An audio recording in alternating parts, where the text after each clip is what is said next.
વૈષ્ણવનું સાવ ઊંધું હોય, પોતે ભલે ન ખાય પણ વૈષ્ણવને તો પ્રસાદ લેવડાવીને જ મોકલે. આ તો ધૈનુક વૃત્તિ છે, દેહાધ્યાસ છે. દેહાધ્યાસી વ્યક્તિને દરેક વસ્તુમાં બહુ મોહ હોય. પ્રભુએ ઉદ્ધાર કર્યો. કાલીય દમનની કથા આવી. યમુનાજીમાં વસે છે અને જન એવું વિષવાળું કરી નાખ્યું, એનો પ્રભાવ એવો પડે છે કે કોઈ ત્યાં જલપાન કરી શકતું. પ્રભુએ યુક્તિ કરી, પધાર્યા છે યમુનાજીના દેહમાં. નાગ પત્નીઓ કહે કે આપ પધારી જાઓ અહીંયાથી, આ તમને મારી નાખે. ઉઠાડ તારા કંઠને, જગાડ્યો છે કાલીએ નાગને. હજારો ફણાઓ ઊંચી કરી ક્રોધાયમાન થયો છે. પરમાત્મા છલાંગ મારી એના મસ્તક પર ચડી ગયા. થઈ થઈ થઈ કરી એક એક ફણાઓ ઉપર પાદના પ્રહાર કરતા વિષ બહાર કાઢી રહ્યા. નાથ્યો કાલીએ, તો અહીંયા ન રહી શકે, નીકળી જાય. બધા અસુરોને માર્યા, કાલીને માર્યો નહીં, દમન કર્યું. ઇન્દ્રિયાધ્યાસ. આંખ ખરાબ જુએ તો ફોડી ના નખાય, સારી જોવાની આદત પડે, એનું દમન કરાય. કાન ખરાબ સાંભળે તો ખીલા ભોગવાની જરૂર નથી, સારું સાંભળવાની આદત પડાય. ઇન્દ્રિયોને મરાય નહીં, એનો નિગ્રહ કરાય. સુંદર સ્તુતિ કરી નાગપત્નીઓએ. અમને તો આપની ચરણ રજ સિવાય બીજું કાંઈ જોઈતું નથી, અમારી કોઈ આકાંક્ષા નથી. વૃત્રાસુરે પણ જયારે ભગવાને પૂછ્યું ને, તને હું શું આપું, ત્યારે વૃત્રાસુર પણ બોલ્યા, આપવા હોય તો આપ પોતાને આપો. ધર્મહિતે પાયો યહ ધન, આપ જ અમારા માટે સર્વસ્વ છે. નાગપત્નીઓ પણ એ જ કહે, અમને તો ચરણ ધૂલી જોઈએ.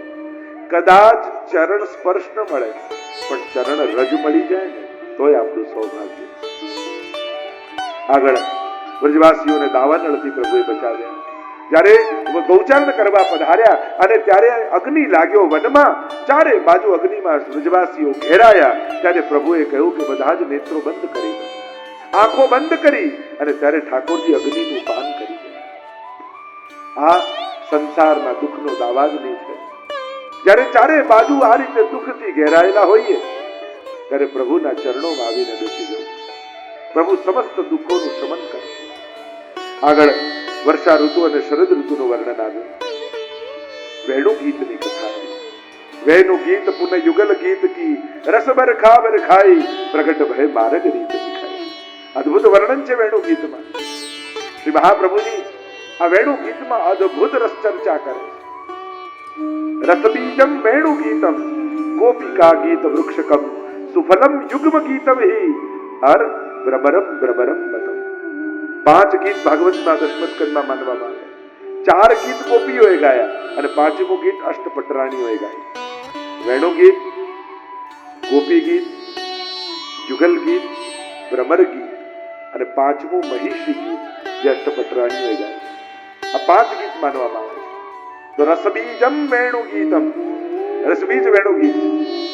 શરદ ઋતુ આવી, સરોવરો સ્વચ્છ થયા. ઠાકોરજી નિત્ય ગૌચારણ કરવા માટે પધારે છે વનમાં. અને વનમાં પધારે ત્યારે 2 શક્તિ ગોપીઓને આપતા જાય, દૂરદર્શન અને દૂરશ્રવણ. વનમાં પ્રભુ ગૌચારણ કરતા જે જે લીલા કરતા હોય એ ગોપીઓને ઘરે બેઠા દેખાય. અને વનની લીલા ગોપીઓ ભેગી મળી અને એનું અવગાહન કરે. ગૃહે ગૃહે ગોપવધૂ કદંબા સર્વે મિલિત્વા સમવાપ્ય યોગમ પુણ્યાનિ નામાનિ પઠન્તિ નિત્યમ ગોવિંદ દામોદર માધવેતિ. ગૃહે ગૃહે ગોપવધૂ કદંબા. ગોપીઓ ગૃહ કાર્યથી નિવૃત્ત થઈ બપોરના સમયે બધી એક સ્થાનમાં ભેગી થાય અને પુણ્યાની નામાની પઠંતિ નિત્યમ. દૂરદર્શન અને દૂરશ્રવણ આ 2 શક્તિ દ્વારા પ્રભુની લીલાઓના દર્શન કરી અને અહીંયા અનુગાન કરે, અવગાહન કરે. ગોપીઓ દર્શન કરી રહી છે. ઠાકોરજી વનમાં પધાર્યા છે અને કેવું સ્વરૂપ પરમાત્માનું છે એનું વર્ણન ગોપીઓ જ્યારે દર્શન કરતી હતી, રસપાન કરતી હતી મુખારવિંદના, અને પાન કરતા હોય ત્યારે ગાન ન થાય. બંને ઘટના એક સાથે ન બને. અને એટલા માટે સુખદેવજીએ ગાયું. દૂધ પીએ અને કોઈ પૂછે કેવું છે દૂધ, અને તમે પીધું છો એટલે તમે શું કરો? બહુ મીઠું છે. પણ મુખમાં દૂધ હોય ત્યારે તમે વર્ણન ન કરી શકો. એમ ગોપીઓ પાન કરી રહી છે સ્વરૂપામૃતના, ત્યારે ગાન ન કરી શકી, પ્રભુના સ્વરૂપનું વર્ણન ન કરી શકી. એટલે સુખદેવજી વર્ણન કરતા બોલ્યા, નિષ્કામ મોર છે એ તો પછીની વાત. મહાપ્રભુજી તો એમ કહે, મયુર જ્યારે રસમત્ત થાય ત્યારે પીછાઓને ફેલાવી અને નૃત્ય કરતો હોય છે. પ્રભુ પણ પોતાના સ્વ સ્વરૂપનું રસદાન કરવા માટે પધારે છે. એટલા માટે મોર પીછ મસ્તક પર. પણ થોડું ટેઢું છે. મુક્તિ માર્ગમાં સીધો મુગટ નથી આવતો, ટેઢો આવે. કારણ પ્રભુ રસના પાત્ર, રસરૂપ, અને ભીતર રસદાન, અને રસદાન કરવું હોય પાત્રમાંથી ત્યારે રસ થોડું ટેઢો કરવો પડે, પાત્ર થોડો વાંકો કરવો પડે. એટલે મુગટ ટેઢા ધરાય, કારણ કે પ્રભુ રસદાન કરી રહ્યા. બરહા પીડમ નટવર વપુ, નટવત અને વરવત સંયોગવત વિપ્રયોગાત્મક. શૃંગાર દ્વિદલાત્મક છે. ચણાની બે ફાંક હોય ને એને દ્વિદલ કહેવાય. તો પ્રભુના રસરૂપની પણ બે ફાંક, વિપ્રયોગ, સંયોગ. નટવત અને વરવત, ધર્મ સહિત અને કેવલ. આમ બંને રૂપે પ્રભુ છે. નટવર વપુ કર્ણયો કર્ણિકાર, કાન બે પુષ્પ એક.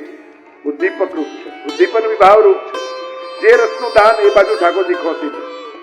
કર્ણિકાર વિપ્રત્વાસ કનક કપીશમ, સોના જેવું પીળું પીતાંબર પહેર્યું છે. વૈજયંતીમ ચ માલા, વૈજયંતી માળા ધરી છે. વૈજયંતી માળા બે પ્રકારની હોય, પુષ્પની અને મણિમય. અહીંયા પુષ્પની માળા, વૈજયંતીમ ચ કહીને મહાપ્રભુજી કહે વનમાલા પણ ઠાકોરજી ધરી. કમર સુધી હોય વૈજયંતી માળા, ઘૂંટણ સુધી હોય ગોવર્ધન માલા, ચરણ સુધી હોય એ વનમાલા. તો વેદમાલા પણ ઠાકોરજી ધારણ કરી છે. અને ઠાકોરજી અધર પર વેણુ પધરાવી, વેણુના સ્વર ભરતા ભરતા ગાયો અને ગોપોની સાથે વૃંદાવનમાં પ્રવેશ કરી રહ્યા છે. અને ઠાકોરજીનો વેણુનો નાદ આખાએ વ્રજમાં વ્યાપ્યો. જડને ચેતન કર્યા, ચેતનને જડ કરી દીધા. આ વેણુ ગીતની કથા એ અનવસર સમયની કથા છે કે જ્યારે ઠાકોરજી પધારે છે વનમાં અને વેણુનાદ કરતા કરતા પધારે. 13 શ્લોકમાં ગોપીઓએ ગાયું. મહાપ્રભુજી કહે કાલાધિકો કૃષ્ણ, કાલથી અધિક કૃષ્ણ છે, કાળ 12 છે અને 13 શ્લોકમાં ગાય. 13 ઘડીની લીલા, રાજભોગથી સંધ્યા આરતી સુધી સમય. લગભગ હવેલીમાં જોશો ને તો એટલો ટાઈમ 13 ઘડીનો હશે. 1 ઘડી એટલે 24 મિનિટ, લગભગ ગેપ આટલા ટાઈમનો હશે. અને એ સમયની લીલાનું વર્ણન ગોપીઓએ વેણુ ગીતમાં કર્યું. એટલે નિત્યની લીલા વેણુ ગીતમાં અને વર્ષોત્સવની લીલા એ યુગલ ગીતમાં.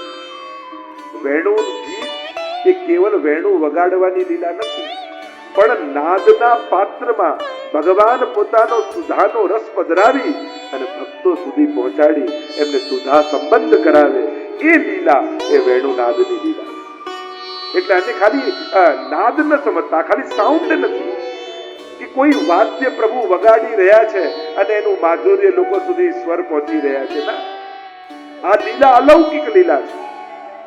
નાદના પાત્રમાં, સાઉન્ડના પાત્રમાં ભગવાને પોતાની સુધા પધરાવી અને સુધાનો સંબંધ ગાયો, ગોપીઓ, હરણાઓ, અનેક લતા પતા, વૃક્ષો, ગિરિરાજજી આ બધાને સુધાનો સંબંધ પરમાત્મા કરાવે.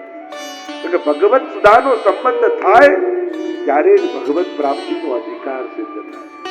અને પ્રભુ આ બધાને અધિકાર દાન કરી રહ્યા છે. ગોપીઓ જ્યારે સાંભળે છે એનો પ્રભાવ જુએ છે. પ્રભુ જ્યાં વેણુનાદ કરે ત્યારે ગોપીઓને સૌથી પહેલી ઈર્ષા વેણુ પર આવે. ગોપ્ય કિમાચરદયમ કુશલમ સ્મ વેણુ દામોદરાધર સુદામતી ગોપિકાનામ ગુમતે સ્વયં યદ વશિષ્ઠ રસમ મૃદિન્યો ઋષ્યત્વચોશ્રુ મુચુસ્તર્વો યથાર્યા. અરે આ વેણુએ એવું કયું ધર્મ કર્યું જેને અમે નથી જાણતા? વેણુ કહે બીજો તો કોઈ ધર્મ નહીં, પણ પ્રભુ જેટલું વગાડે ને એટલું જ વાગું છું, એટલે પ્રભુને ગમું છું. મારા કોઈ સ્વર નથી, મારી પાસે કેવલ શરણાગતિ છે. બસ એ શરણાગતિનું બળ એવું છે કે પ્રભુને પ્રિય થઈ છું અને પ્રભુની સાથે રહું. ગોપીઓ કહે અરે આ હરણીઓને તો જુઓ, પશુ તો મૂઢ કહેવાય પણ એની આંખમાં મને પ્રેમ દેખાય છે. ધન્યાસ્મ મૂઢ મતયોપી હરિણ્ય હેતા યાનંદ નંદન વપાત વિચિત્ર વેશમ. આ વેણુનો નાદ કેવો, પોતાના કાનને દૂના બનાવી ઠાકોરજીની સુધાના પાન કરી રહ્યા.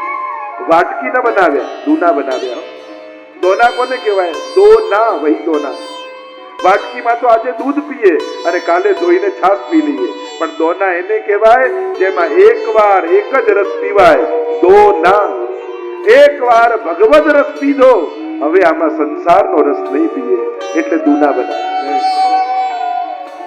કોળિયો મોઢામાં રહી ગયો વાછરડાને, નથી ઓગળી શકતો, નથી નીકળી શકતો. અરે આ પક્ષીઓને તો જુઓ, પ્રાયો બતામે વિહિગા મુનયો વનેસ્મી. પોતાની ચંચળતા છોડી આંખ બંધ કરી પ્રભુની સુધાના રસપાન કરી રહ્યા. ઠાકોરજી વેણુ વગાડતા વગાડતા યમુનાજીના તટ પરથી જતા હોય ત્યારે યમુનાજીને એમ થાય કે ચરણોના સ્પર્શ કરી લઉં. નત્યસ્તદાત દુબધાર્ય મુકુંદ ગીતમ આવર્ત લક્ષિત મનોભવ ભગ્ન વેગા આલિંગનમ સ્થગિત મુર્મિ ભુજૈર મુરારે ગૃણંતિ પાદ યુગલમ કમલોપહારા. પોતાની ભુજાઓ પોતાની લહેર રૂપે ફેલાવી પ્રભુના ચરણ પકડવા જાય, પણ પ્રભુના ચરણ દૂર હોય એટલે શું કરે? ઠાકોરજીની ચાલ કેવી છે? હંસ છે. એક એક પગ ઊંચો કરે પધરાવે, બીજો પગ ઊંચો કરે પધરાવે, ત્રીજો પગ ઊંચો કરે પધરાવે. એટલે યમુનાજી આ નદીઓ શું કરે? કમલોપહારા. પોતાની અંદર ભ્રમર પેદા કરે અને કમળ ઉછાળે, અને ઉછાળે એટલે પ્રભુ જ્યાં ચરણ પધરાવાના હોય ત્યાં કમળ આવી જાય અને પ્રભુનું ચરણ કમલ પર પડે. બીજો ચરણ ઊંચો કરે, ફરી ભ્રમર પેદા કરે, કમલનો ઉપહાર આપે, બીજો ચરણ પધરાવે તો કમલ પર. એટલે જ્યાં જ્યાં ચરણ પ્રભુ પધરાવે ત્યાં ત્યાં કમળોનો ઉપહાર આ નદીઓ કાઢે. શ્રી યમુનાજી કમલના ઉપહાર આપે છે પ્રભુ. અરે આ પુલિંદજીઓને તો જો, અરે આ ગિરિરાજજીને તો જો. અંતાય બદ્ર બલા હરિદાસ વર્યો યદ રામ કૃષ્ણ ચરણ સ્પર્શ પ્રમોદ.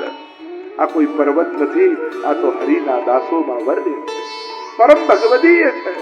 કારણ કે ભગવદીમાં જેવા લક્ષણ હોય એ બધા જ લક્ષણ ગિરિરાજજીમાં. ભગવદીનું પહેલું લક્ષણ પ્રભુના સ્પર્શ માત્રથી એને રોમાંચ થઈ જાય. આ ગિરિરાજજી પણ એવા છે, પ્રભુના ચરણોનો સ્પર્શ થાય ને એટલે રોમ રોમ ખડા થઈ જાય. ગિરિરાજજી પહેરેલા વૃક્ષો એ વૃક્ષો નથી, પણ ગિરિરાજજીના ઉભા થયેલા રોમ. યદ રામ કૃષ્ણ ચરણ સ્પર્શ પ્રમોદ માનમ તનોતિ સહગો ગણેશ. પોતાની અંદર કંદમૂળ પ્રગટાવે, ચરણાઓ વહાવે અને પ્રભુની સમગ્ર સેવાનું સુખ લે છે. આ તો હરિદાસ વર્ણ્ય છે. અને આ વર્ણન કરતા કરતા ગોપીઓ આખો દિવસ પસાર કરે. આગળ ચિરહરણ લીલાનો પ્રસંગ આવ્યો. કાત્યાયની વ્રત કર્યું છે પ્રભુને પતિ રૂપે પામવા માટે. સ્નાન કરવા ગયા, પ્રભુએ ચીર લઈ લીધા. કહ્યું કે આ તો તમે અપરાધ કરી ગયા, પણ વસ્ત્રો પણ વાસના છે. પ્રભુ સૂક્ષ્મ વાસનાને કરે છે. જ્યારે ડૂબકી લગાવી યમુનાજીમાં ત્યારે સુખદેવજી ગોપીઓને વ્રજાંગના કહે કે અત્યાર સુધી ગોપી હતી, પણ હવે યમુનાજીમાં સ્નાન કરી એ વ્રજાંગના બની ગઈ. મર્યાદા માર્ગમાં સ્વીકાર, પુષ્ટિ માર્ગમાં અંગીકાર. એટલે કે જે વસ્તુ પ્રભુ સંબંધમાં આવે, પ્રભુ એને પ્રસાદી કેવલ ન બનાવે, એને પ્રભુ રૂપ બનાવી દે, પોતાના અંગ રૂપ બનાવી દે. એ જ માળા ઠાકોરજીને ધરીએ અને આપણને કોઈ આપે તો આપણે આંખે લગાડીએ કે હવે ભગવાનનું રૂપ છે. એ જ વસ્ત્ર પ્રભુને ધર્યા હોય પછી મળે તો જે વસ્ત્રો પણ વસ્ત્રજીની સેવા થાય, પ્રભુ રૂપ કહેવાય. એ જ જારી બજારમાં જઈએ તો ભાવતાલ કરીએ લેવા માટે, પણ એકવાર પ્રભુને પધરાવીએ તો યમુનાજી થઈ ગયા, પ્રભુ રૂપ થઈ ગયા. એટલે ગોપીઓ યમુનાજીમાં પધાર્યા અને રૂપ દેત આપ જૈસી 41 પદમાં કહીએ છીએ, સ્વયં યમુના રૂપ ગોપીઓ બન્યા, યમુનાજી હૃદયમાં બિરાજ્યા. હવે ગોપીઓ રાસ માટે તૈયાર થઈ, તનુ નવત્વની પ્રાપ્તિ થઈ. યમુનાજી તનુ નવત્વ આપનારા. આગળ ઋષિ પત્નીઓ ઉપર કૃપા કરી એની લીલા આવી. નંદ બાબાને યાદ આવ્યું કે દર વર્ષે ઇન્દ્રનો યજ્ઞ કરીએ છીએ, વર્ષ પૂરું થવા આવ્યું નથી, યજ્ઞ કર્યો નથી. અને બધા વ્રજવાસીઓને સમાચાર આપ્યા, રાતના સમયે નંદાલયમાં ભેગા થાઓ, બધાને જરૂરી સૂચના આપવા. સમગ્ર વ્રજવાસીઓ નંદાલયના ચોકમાં ભેગા થયા. ઉપર ઉભા રહીને નંદ બાબા કહેવા લાગ્યા, વ્રજવાસીઓ સાંભળો, દર વર્ષે ઇન્દ્રનો યજ્ઞ કરીએ છીએ. આ વર્ષે વર્ષ પૂરું થવા આવ્યું, હજી સુધી યજ્ઞ થયો નથી. બધા પોતપોતાના ઘરે જઈને ઉત્તમમાં ઉત્તમ સામગ્રી સિદ્ધ કરો. કાલે આપણે ઇન્દ્રનો યાદ કરીશું. અને બધા જ બ્રજવાસીઓ ગયા છે, પોતપોતાના ઘરે ઉત્તમમાં ઉત્તમ સામગ્રી બનાવવા લાગી ગયા. એટલામાં પ્રભુ નિકટ આવ્યા નંદ બાબા. 7 बरस को सांवरो बोलत है तुतराय. बाबा ये इंद्र कौन है? अरे लाला तू इंद्र को नहीं जाने? वो वर्षा ना देव छे. वर्षा लावे तो घास उगे, घास उगे तो गायो चरे, અને ગાયો ચરે તો દૂધ મળે અને આપણો નિર્વાહ ચાલે. અને ત્યારે કૃપાળુ પરમાત્મા કર્મનો સિદ્ધાંત સમજાવવા લાગ્યા. પ્રભુ બોલ્યા, કર્મણા જાયતે જંતુ कर्मणैव विलीयते सुखम दुखम भयम क्षेमम कर्मणैवाभिपद्यते. पिताजी सब कर्म से होता है, पर कर्म क्यों?